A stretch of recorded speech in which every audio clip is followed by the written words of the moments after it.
Hey guys, I hope y'all had a great spring break. Feels like it's been forever since I've done one of these videos. Yeah, I saw a lot of pictures from your prom. You all looked gorgeous and handsome, and I hope it was so much fun. And you got to relax and rest a little bit over the break. Now you're in the home stretch, you're almost done, and it's all going to be totally worth it. And I know you probably have senioritis. I also have senioritis with my schooling here, but hopefully we can push through together and it'll all be over soon. And you've got so many great things to look forward to. So let's just finish these last few weeks strong together, and yeah, many great things ahead. So we're going to go over a little, not even really go over anything. I'm just going to remind you of some things you need to know from chapter 11.1 because it was, 10 days ago when we went over this stuff before. So I'm just going to tell you some things that you need to know. I suggest you go back and look at some of your practice problems and example problems. And just some of the definitions maybe that would help you understand a few things. And then we'll move on to chapter 11.2 today, the first half of it. And I'll just give you a little bit of a plan for this week. We'll move on to the first part of chapter 11.2, and then we'll go over collisions and car accidents and how you lose kinetic energy and how fast you lose kinetic energy. We'll do that tomorrow. That would be Tuesday. And then Wednesday, we'll give you a study guide. Thursday, I'll go over the study guide. Friday, you'll have a test on chapter 11, and we'll move on to chapter 12. It's not pretty difficult stuff if you remember back from what we've gone over. And then it doesn't get much harder in chapter 11.2. Okay, so let's get going. Okay, quick review of 11.1. We talked about kinetic energy and potential energy. Just know the differences between those. Know that kinetic energy is energy in motion and potential energy is stored energy. One of the equations for kinetic energy is 1/2 mass times volume squared. So make sure you remember that. That was the first example problem I think that we had in 11.1. And you also had to find out the work that was done. So to find out the work when you're given the kinetic energies, it's work is K2 minus K1. So just the difference in kinetic energy is going to help you find work. Okay, so that was a big part there. We also looked at the gravitational potential energy. That was where UG was equal to mass times gravity times height. Okay, that's something that we're going to need a little bit later today. So make sure you know that. That is the gravitational potential energy is UG equals mass times gravity times height. Okay, and we also dealt a little bit with elastic potential energy. There were no problems or anything like that. You'll just probably on your test have to give me an example of what that would be. So think of things like with elasticity. So a trampoline or a rubber ball that you throw up and down, or a rubber band, something like that. A bow and arrow, that I think was the big example in your book. So that one, there weren't any problems or anything like that. Just kind of know what elastic potential energy is and be able to give me an example. Yeah, and like I said, just go over your practice problems and your example problems and the section reviews. I'm really starting to like the section reviews a lot because they make you think critically. So they're like, okay, I have this equation, and how can I put this into words? Like if I have more height on something, what does that do to something else? Or if the mass is smaller, what does that do to something else? So it's getting you to think critically, not just being able to memorize an equation and plug in your numbers into the equation. So just being able to talk through things to help make sure that you actually really understand these concepts is something that is super, super beneficial and something you'll really need in college, not just in physics, but in all of your studies. Thinking critically is the main thing that you really learn how to do in college. So with that being said, we are going to move to 11.2 and deal with the conservation of energy. So the conservation of energy, unlike the conservation of momentum, doesn't really deal with Newton's laws. Okay? So look at page 258. just going to read a little bit of this to you and give you an example, like a real world example of what they're kind of talking about, okay? So if you've ever observed energy in action and around you, you may have noticed that energy doesn't always seem to be conserved. The kinetic energy of a rolling soccer ball is soon gone because it stops moving, right? So it doesn't seem like anything is conserved from that. It just seems like the kinetic energy is zero and it's gone. Even on smooth ice, a hockey puck eventually stops moving. In the swings of a pendulum, you know what a pendulum is, they soon stop, right? You lift up the pendulum and it goes and goes, and then it eventually stops. So you think the energy's gone, right?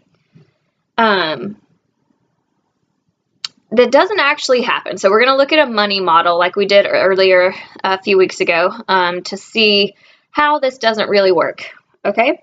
So suppose you had $100 and suppose you didn't spend anything and you didn't make anything, but somehow you came up 50 cents short. What would you assume? Would you assume that the money had just disappeared? It was gone now? I wouldn't think that. It can't just disappear into thin air, you know. Maybe you go looking through your purse or your pants or your wallet, trying to locate the lost change. Or if you couldn't find it anywhere, you might look under the couch cushions, ask your brother or sister or mom or dad if they borrowed 50 cents from you. And like, instead of giving up on the conservation of money, you would seek a new and different place of where it might be, okay? Okay, yeah, so it doesn't just go away, it stays. It just transforms, okay? So this is basically what the law of conservation of energy says.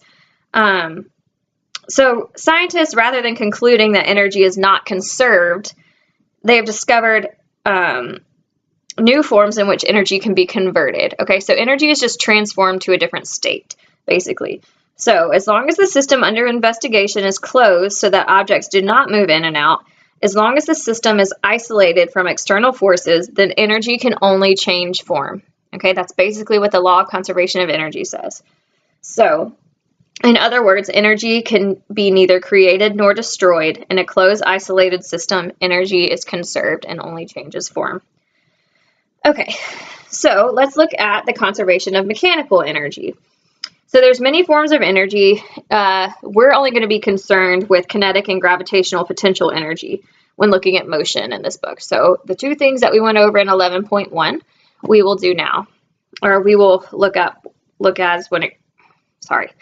we will only be concerned with those two forms of energy when it comes to motion.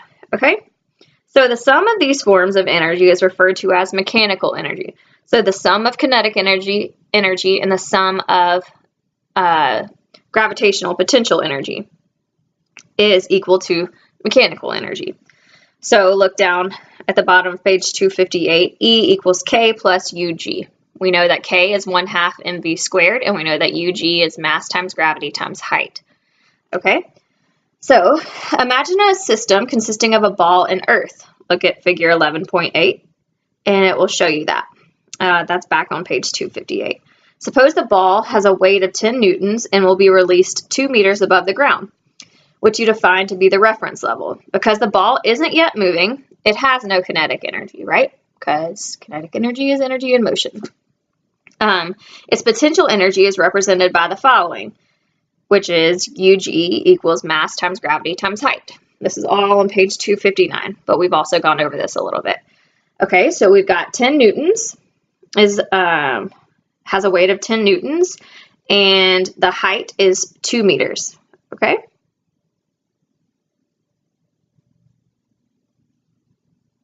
It will be released. It hasn't been released yet. That's why you don't have the gravity, okay? So you just have 10 newtons times 2 meters. So that's 20 joules. So the ball's total mechanical energy, therefore, is 20 joules because there is zero kinetic energy. Remember, mechanical energy is kinetic energy plus gravitational potential energy. But since there is no kinetic energy, it's just equal to the gravitational potential energy.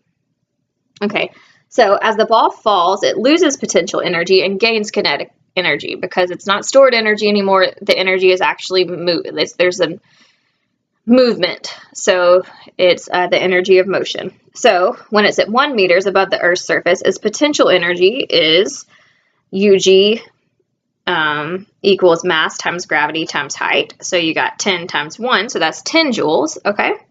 So right there, it's 10 joules, so it's losing its potential energy. What is the ball's kinetic energy when it is a height of 1 meter? So the system, which consists of the ball and the Earth, is closed and with no external forces acting upon it, it's isolated. So its total energy remains a constant 20 joules, okay? So you have E equals K plus UG, therefore K would equal E minus UG, right? So K is equal to 20 newtons is E, was the mechanical energy, right? Which is what we found earlier, minus the gravitational potential energy, and that's going to give you 10 joules. So when the ball reaches the ground, its potential energy is 0, and its kinetic energy is now the full 20 joules. So the equation that describes the conservation of mechanical energy is E before equals E after. Or it can be written as K before plus UG before equals K after plus UG after. Okay? Also, you need to know that the path that a ball follows doesn't really affect the end game, okay? So if the ball doesn't fall down but rolls down a ramp, if you look at figure 11.9, you'll see that. Without friction, there are still no net external forces, so the system is still closed and isolated. The ball still moves down a vertical distance of 2 meters, so its loss of potential energy is still 20 joules, okay? So it still gains 20 joules of kinetic energy. The path it takes doesn't matter at all.